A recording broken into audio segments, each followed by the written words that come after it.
Hey guys, what is going on? Minebuster here. It's your boy. I'm back with some more content.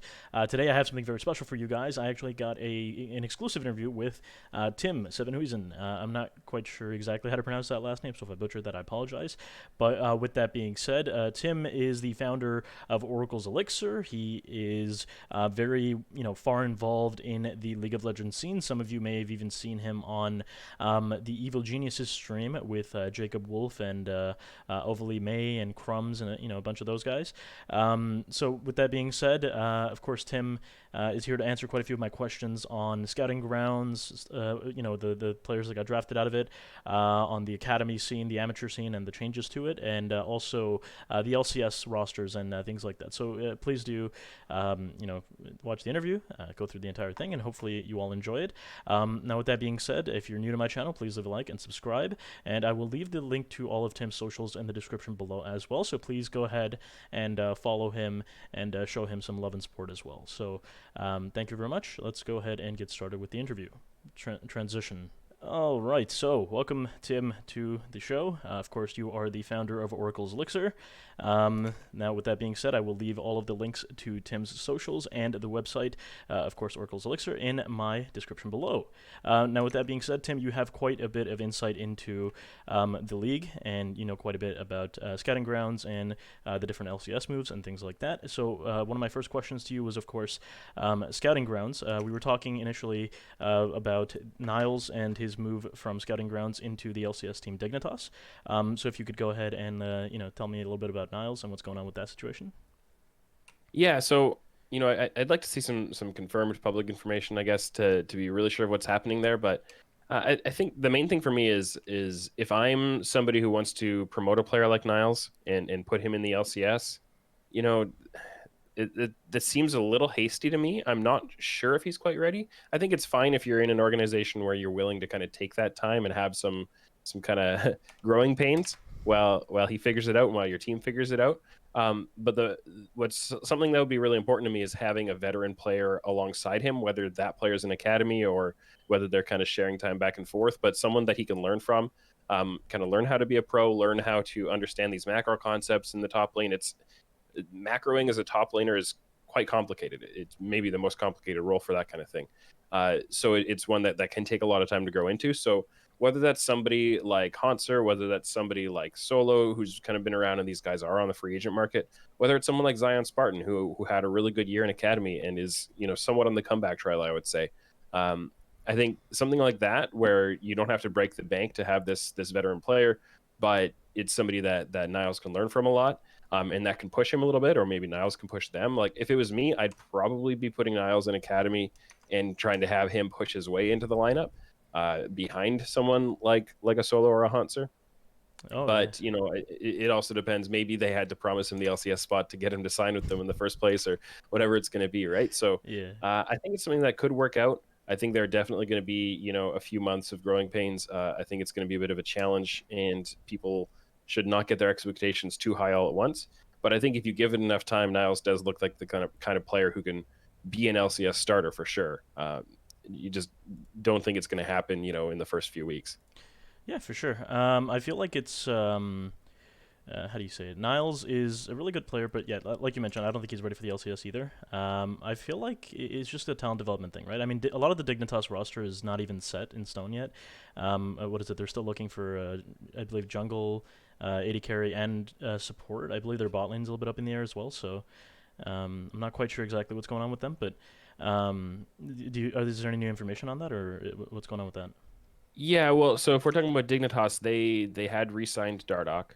Um, so he's in the org. The most recent information is they sold Johnson, so they have to replace him in the bot lane. I haven't heard anything about Aframu, so he might be sticking around. And I think he's proven that he deserves that spot. Mm-hmm. He had a really good year in 2020, and one of the better supports in the league, and kind of getting back to the form that he's had in the past. Right. So yeah, I think mid lane and bot lane to me are the really big question marks that I'm not sure yet about. And yeah, I feel like they're probably kind of scouring the leftover free agents and trying to decide. And from my perspective, I think they should be trying to decide what kind of team are we trying to build right now. Are we trying to win? Are we trying to develop? Are we somewhere in the middle? Mm. I just want to see what their actual game plan is, and I hope they've got kind of a clear idea of what their own mindset is supposed to be. All right, I think I might have been talking about Golden Guardians there, not Dignitas. I just realized that. But with that being said, that's all right. Now, with quick note, I just thought this was really interesting coming out of Scouting Grounds. 5 of the 10 players that were actually drafted were actually Canadian. I don't know if you know that. That's like a quick little stat that I saw just recently, actually, like about an hour before we started this stream or this recording. So, what are your Yeah, thoughts on that? 7 out of the 20 players at Scouting Grounds overall, I think, were Canadian. It's a little interesting with Tony Top because I believe he just recently got Canadian citizenship after I think he's originally Chinese. Yeah. I may be a little bit off on that, but definitely take it. He's as a Canadian, I'll welcome him in with open arms. Yeah, there's been a lot of great Canadian talent coming into the LCS. You could go through a long list of players like Zion Spartan, like Vulcan, uh, many others that aren't necessarily coming to top of mind is Wild Turtle. Hmm. I think proportionally you would guess kind of based on populations that you get like a 10% Canadian representation compared to the American players, and I think it's higher than that. Oh yeah. So that's exciting to see, and I think it's something that we can continue to keep an eye on. It's a little unfortunate, especially with the current kind of global climate of getting visas and all that kind of stuff is a lot harder right now, even for Canadians coming to the U.S. So Yeah. it's something that people have to work around, but It's we'll have to see how that shapes up in the longer term. Yeah, hopefully all works out for all those guys. And I love seeing Canadian talent. But the first time I heard about Canadian talent in the LCS was I didn't know that any of the players were Canadian until Biofrost, who was actually from I believe University of Toronto, which is actually where I went to university. That's when I figured out that we had a bunch of Canadian players in the LCS too, and I was like, wow, that's pretty crazy. Someone directly from a place where I came from went there. So Yeah. anyways, with that being said, now real quick, I want to get your reaction on Rekkles leaving Fnatic. He mentioned that he might be testing for agency here and going to potentially G2, from what I'm hearing. So, what are your thoughts on that? Yeah, it's a bit of a punch in the gut, and it's not like I'm this massive Fnatic fan. I do have some from a long time ago. I have a little bit of a tie to the org, but not really, and not with any of the people who are still there. Uh, I've also have ties to have worked with people with just one of the jobs I've had in the past was working for one of the main owners of G2. So like I've got connections there too. It's not about, liking Fnatic and not liking G2 or anything like that, but it's like it'd be like Michael Jordan leaving the Bulls kind of thing. Like you don't like to see that. It doesn't feel good unless you are this hardcore fan of the team that they're coming to. It just feels like you're losing an icon in that sense. I don't love it for the LEC in terms of like too much consolidation into one team, and it's not even just about having one team get all the talent. It's about the same team always getting all the talent. I think it's not the most healthy thing for the league. I think you want to have multiple orgs that are all contesting for that spot, and you don't want to feel like we're all going to train up our talent, and then whoever is the best G2 is going to get by them no matter what. Um, I don't think that feels good as a fan of the league. It only feels good as a fan of G2. That being said, I do think that G2, a lot of the sentiment about this, assuming that Rekkles does sign a G2, is that it's a one-team league now. Nobody's ever going to be able to compete with G2. Mhm. Perks was okay as a bot laner, but Rekkles is one of the best, and now they just upgraded. And how can anybody keep up with that? Yeah, some I don't think people. it's nearly as cut and dry as that. I think Perks was a much bigger part of that roster beyond just his in-game mechanics, and that absence might be felt.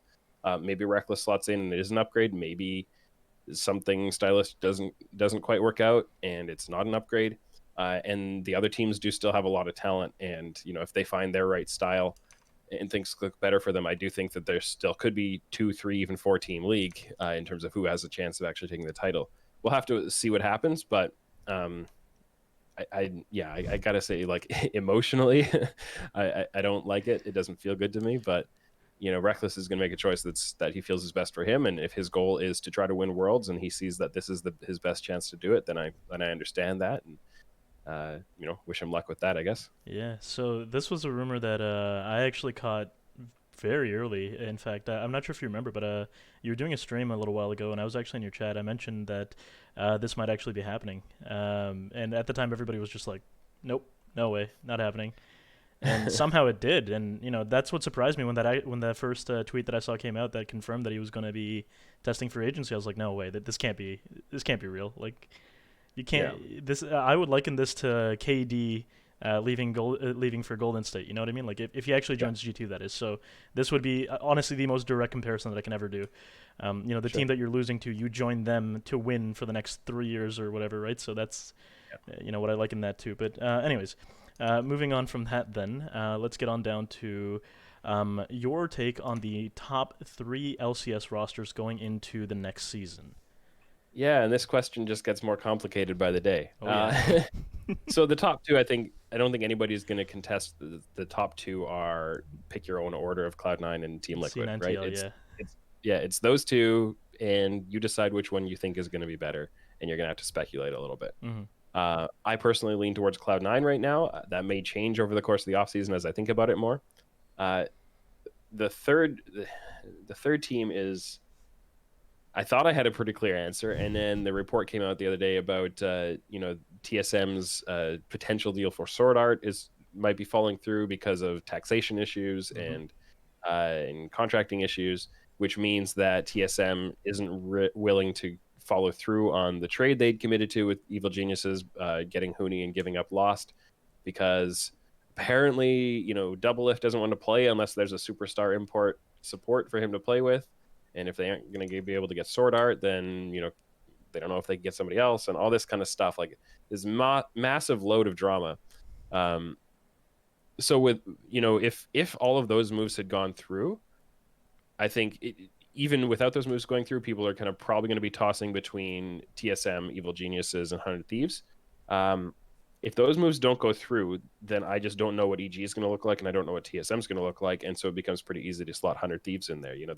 They have the fourth place Golden Guardians roster, but you upgrade Hansar into Someday. That's a pretty strong lineup. But if the trade does end up going through and EG does get Lost, and now they can run with Impact, Svenskar, and Jizuke, Lost, and Ignar, I believe. That one, I'm tempted to put them in third if they can get Lost in there. If they have to replace Lost with somebody else, I'm not sure they can get another domestic, Lost is an Oceanic player, so he's considered domestic now. Who else do you get in that slot? I'm not sure. I believe they were also vying for a Wild Turtle at a certain point as well, right? Because I think they wanted to match Ignar Wild Turtle in the bot lane. Yeah, and if that happens, then I probably don't put them third. I think Lost is a stronger option than Wild Turtle. I agree, yeah. Especially stylistically, given. Yeah, I mean Wild Turtle's fine, but I'd rate them a little higher with Lost. So the actual team that I end up picking, kind of for that third spot, does depend on how this all falls out. For now, I'm gonna have to give it to 100 Thieves, but we'll have to see what the actual end game kind of roster ends up being for EG. And maybe TSM end up pulling a rabbit out of the hat and getting in the superstar support of some sort. Maybe it doesn't end up being Sword Art, but they do get Effort or Life or somebody like that. And then maybe I reevaluate that and feel differently. I don't know. It's so hard to say. I think that entire kind of tier 2 package in LCS is very much up in the air. Yeah, and one more team that I just wanted to get your quick take on, FlyQuest. So their roster blew up, and they were expected to go for just brand new, just developmental talent, and just completely go with the budget fix for their roster, right? But then they ended up getting the nice little package from Cloud9 where they got Licorice, Palafox, and Diamond. They managed to pick up Johnson, and Jose Deodo is coming over from LATAM. So I'm actually pretty excited about this team specifically. First of all, it's my favorite team in general, so I'm going to put that bias out there right away. But Licorice, I think, very good top lane talent. Jose Deodo, from what I saw from him at Worlds, if he can repeat any of that stuff back in NA, I think he'd be a big hit. I don't think there's any question in my mind about that. Palafox, I've heard a lot about, and I've seen a lot of, so you know what? I'm not going to doubt Palafox too much there. Johnson, I really did think he was one of the top 3 AD carries last season, so I mean, you can pick your order of FBI Tactical Johnson, so I mean, you could also put D-Lift up there, but honestly, I was not too impressed with D-Lift last year, but lots of things going. I felt like the younger AD carries were doing really well last year, in my opinion. So yeah. So Yeah, I think yeah, and then with Diamond at support Diamond, too yeah. is another one kind of in that similar vein to Palafox of guys that have been doing really well in academy, and it's time to get their shot. I think this FlyQuest roster is one that will need to have a lot of growth, like steep growth curves coming up, and that's what the main thing that happened with Palafox is that the last few months of the year he really spiked his and showed great development. I think he had been making kind of slow, steady progress for a while, and then suddenly like he kind of popped off. If that curve continues, I think it could work out quite well. I think Diamond isn't, has shown that he's LCS ready. We'll need a little bit of time to kind of really round into shape, and maybe a year or two even. We'll have to see. I think this is a roster that, if everything goes really well, they could really kind of surprise and maybe end up in that top four group. But I think there's also a decent possibility that they just struggle to keep up, and maybe start to make a run towards the end of the year, but by then it might be a little too late, kind of thing, and it could kind of fall down and be more in that kind of 6, 7, 8 range. I think there's a lot of variation on where they could finish. And I'm not confident enough to put them in that kind of tier 2 group of the kind of the 3, 4, 5 teams, but I think they could break into it if things go well, for sure. And if any of those teams kind of fail to hit it off, they could definitely take their place and move up. Yeah, for sure. I'm a big fan of the underdog teams. That was actually FlyQuest last year as well, with their entire roster going to Worlds and everything. But with that being said, this young team, potential to be third, fourth, fifth. This is the kind of story I like, and a lot of people Yeah. like. So I'm gonna be watching them throughout the year. Now, with that being said, just quick moving on to our next topic, which is going to be the changes that have been made to amateur and academy leagues. Now, I know you already made a video on this on your own channel, so of course I will leave a link to that in the description here, so everybody can get a little bit more background information on that. I will not be going through the changes on my channel here. But what I do want is to get your opinion on some of the changes. So what I want to ask you is, are there any changes that you think could have been made differently? And if so, what are they? And just kind of exactly why? Yeah, I think the biggest thing to me, I really like the competitive structure of how they've set it up with the different tournaments and a little bit of regular season play for the academy side, but then the tournament play that kind of qualifies you through various stages of it. I think this is great and gives a lot of relatively high pressure games for the players to practice in and get exposed to different styles and things. I think the kind of the financial compensation side and the contracting side is one where there were definitely limitations on Riot in terms of what they can do with contract law and all that kind of stuff. But I think the way they have it set up now, where contracts at the amateur level, at the tier 3 level, so below academy, can only max out at 1 year, and they all have to be open to free agency at the same time as everybody else. And that really discourages teams, I think, from investing too heavily in amateur, because they can spend the entire year developing this player, and then somebody else just swoops in and says, they're academy ready now, and I'm going to sign them away from you. And so, that's good for the players. It's not good for the teams. And, ultimately the goal of this system should be that it's something that is good for the players and allows them to develop and move up and become the next generation of LCS talent. But in order to do that, you need to have teams investing into it with really good coaching too, right? Coaching is super important to this, and having higher quality players to play against and practice against. So you need to incentivize the teams to invest, because team investment is what leads to good coaching and leads to more opportunity for the players. The format is one thing, but you need to have the teams that are using the format. And so I do tend to lean a little more team friendly in my takes on some of this stuff, even if it's not as nice for the individual players and maybe they can get kind of stuck in contracts and stuff like that. Uh, I see some issues with the fact that teams aren't going to be able to like lock in a player for 2, 3 years and kind of develop them up through your own system. I think that's core to the traditional sports approaches of, you sign you draft a player, you sign them on an entry level contract. You kind of, it sounds very harsh, but you get kind of control of their career within your org up to a certain point, and then they become a free agent and have control of themselves after that. So I think that's something that does limit players, but is really important for the overall growth of things. There is some structure that Riot is putting in place that they've given very little detail on, where they will compensate teams who have developed a player if that player gets signed up into Academy or LCS. From what I've heard about that, it appears to be some kind of a pool that the teams have to pay into at the start of the year. They pay a certain fee in order to get protection from Riot for their contracts being poached and stuff like that is kind of some of the justification. And then if your player gets signed up, you get a refund of some of that fee.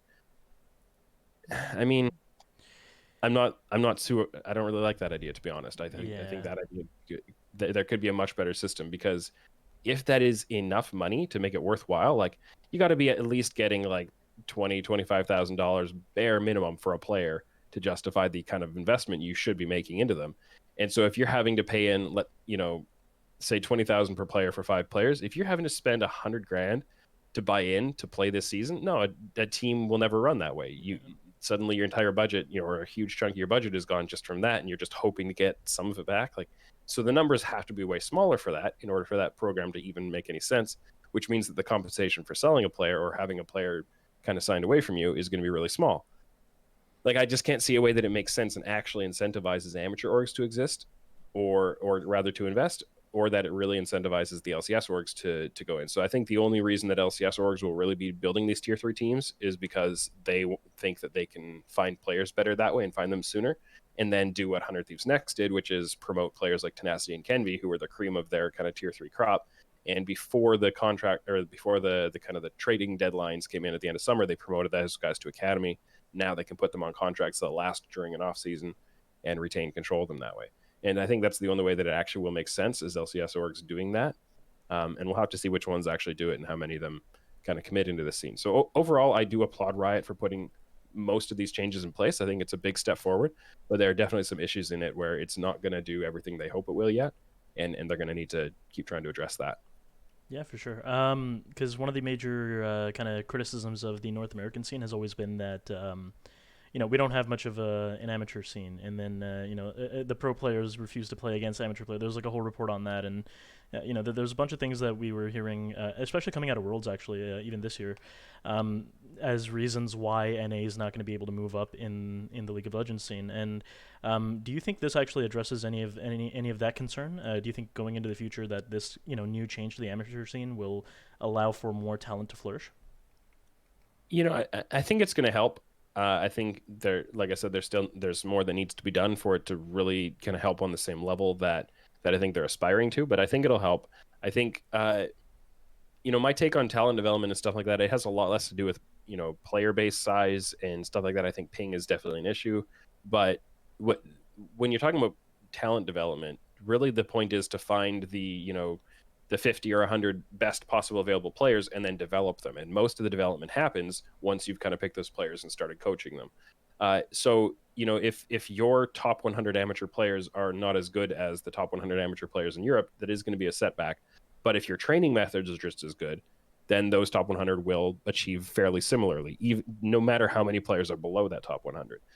You can see that in like look at Olympic sports and things like that. The countries with the biggest populations don't necessarily do the best in all these sports. It's the countries that have the best training and development programs, and they find the best possible talent to put within those programs, right? So I think NA, is putting in systems where these players can get better competitive experience, where they're not just trying to learn through solo queue, but they can learn through, playing on an amateur team and being coached and learning macro and what it actually means to be in a organized 5-man team is very different from, playing in solo queue or even playing in a clash team or whatever. Like when you actually have intentional goals y'all are working towards as a team, you're finding a play style together, all that kind of stuff is really important for development. And I think the more structure that Riot puts in like this, the more opportunities will then exist for these players to learn those fundamental skills much earlier. I think that's going to be a big benefit. And in terms of like NA doing well internationally, that's only one piece of the puzzle, but I think it is moving things in the right direction. Yeah, for sure. The way I see it is that we see LPL, LCK, we see a bunch of new talent every year. Some of these guys in their first year just end up being the best player in LPL, LCK, that kind of thing, and that's something that we don't always see in NA. So hopefully, maybe going into the future, that's going to be a thing. And we have players like, for example, Blabber, who came out of Scouting Grounds, that just all of a sudden starts showing up, and people are just like, wow, who's that guy? And there we go. Now Blabber's one of the biggest faces in NA. So that's hopefully that we see more of that, because that would be amazing. And yeah, but I think that pretty much sums up a lot of the major kind of LCS academy amateur things. Now I'm just going to ask you just more of something for myself here. So first things first, a bit about me. So I'm actually a coach slash analyst in an amateur org right now, like a really low tier amateur org, nothing too fancy or anything like that. We do have some players that are looking to make it up to that proving grounds level, and I'm working with them right now to hopefully help them out with that. The team's name is Akuma Esports. You can feel free to look that up.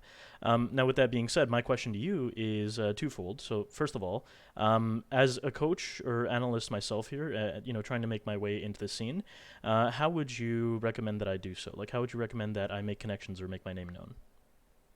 Yeah, I think a lot of what you're doing right now is the right thing to be doing. I think content creation has always been a really important way to kind of network in the scene in any kind of like emerging industry or things like that, especially a very digital one like this.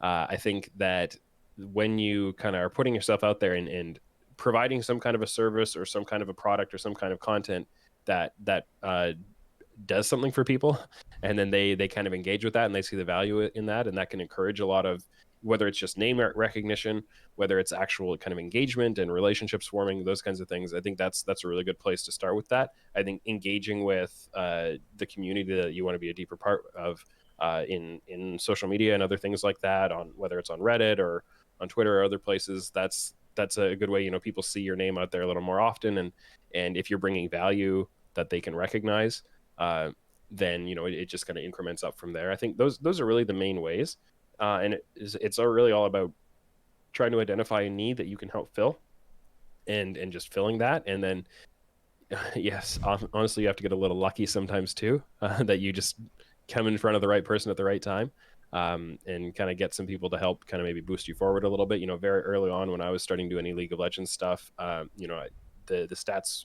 work that I was doing was filling a bit of a hole that wasn't really being filled before, and a couple of people that really helped me kind of gain a foothold were people like Jat, people like Monte Cristo, who kind of saw my work, started using it on their own broadcast work, and were really encouraging to me, and kind of help my name land in front of other people. So, sometimes you do have to kind of get a little lucky that you catch the notice of people like that, who can, signal boost you a bit. But yeah, I think it's definitely a grind. There are a lot of people competing in the same space and trying to reach the same goals, and there's no guarantee that any percentage of them will kind of break through to whatever next layer they're trying to hit. But as long as you're kind of continuing to try to create some content, or fill some kind of a need, and enjoying it, and kind of developing some practical skills while you're doing it, then I think it can be a win all around. Even if you don't hit the specific goal that you're aiming for, if you're creating some skills and some experience, and a portfolio to go along with it that is transferable to other things, I think then you can be definitely kind of proud of what you're achieving along the way, and hopefully it's beneficial to you in long term, uh, directly or indirectly. Yeah, for sure. I don't know if it's much of a hole in the scene, but the way I see it is that I don't see too much on YouTube or places like that about amateur league content. So, just you have a bunch of players going into scouting grounds. Niles, Yunbi, players like that that a lot of people don't know about, unless you're directly connected to the scene somehow, or you're on a Mhm. team or an org or something like that, right? So, the way I see it is that the public eye kind of misses a lot of the amateur scene, and that's kind of what I want to do with this channel is I want to focus a little bit more on the amateur scene, the players that are coming up, players to look out for, things like that, and hopefully give them a Yeah. little bit more of a platform to gain, a little bit more recognition there as well in that sense. So that's what I'm mainly looking to do here as YouTube content creator. So yeah, with that being said, do you have any tips and tricks for players out there that are looking to catch the attention of different orgs and things like that? Any things that what do orgs usually Yeah, focus on? hard to say. I think I'm hopeful that more and more of the LCS orgs are going to be paying closer attention to amateur throughout the year. So, and I think that one of the big benefits of the new kind of structure with the whole proving ground system and all that is that it will give amateur teams an opportunity to kind of beat some academy teams, progress in tournaments and catch people's eye that way.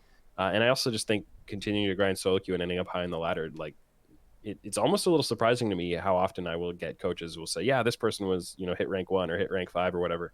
And they do pay very close attention to that. So I think those are the two main ways. But and solo queue has always kind of been there, but the new kind of changes and improvements to the amateur scene and the greater opportunity there, I think gives a big opportunity to be part of a strong 5-man amateur team.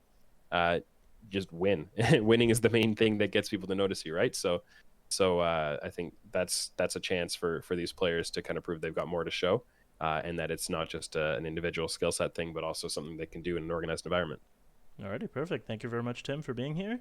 And of course, once again, Oracle's Elixir, I will leave the link to that and, of course, all of Tim's social in the description below. Please do go ahead and check that out. Also, if you're new to my channel, please don't forget to leave a like and subscribe. And hopefully, I will get to do more interviews and content like this going into the future. So I will see you all later. Thank you.